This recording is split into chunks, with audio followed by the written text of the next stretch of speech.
Now, an East Texas City Council has fired their police chief and dismantled their police department. And now the county sheriff's office is stepping in to respond to calls for help.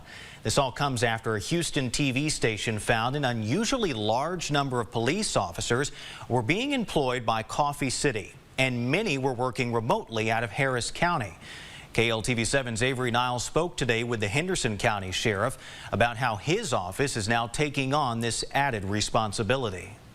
It's just not going to be a quick deal. The Henderson County Sheriff, Hillhouse, says his deputies will now be stepping in to cover the Coffee City area until their police department is up and running. We're not going to be assigning a deputy specifically to the city of Coffee City. Basically, we've got deputies that are responsible for the east end of the county.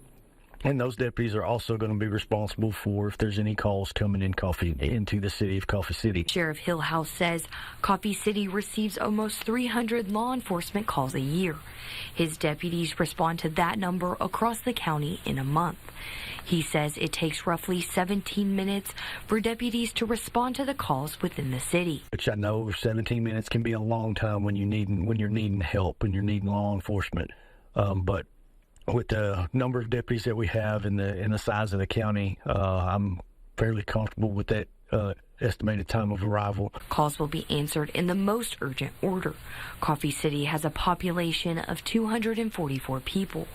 Sheriff Hillhouse also notes his department, much like the state and the country, are facing an officer shortage and will be extending themselves into other roles within the city. Well, with them not having a police department, just had a conversation with the mayor. We're going to have to be bailiffing his court, the city court. We're going to have to be covering his city council meetings.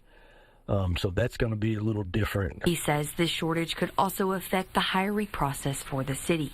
Cities around Coffee City have openings that aren't being filled. It can be very difficult, especially when they're wanting to try to find that right individual. It can be difficult. Avery Niles, KLTV7 News. And Sheriff Hillhouse expects the hiring process of a full force to take several months.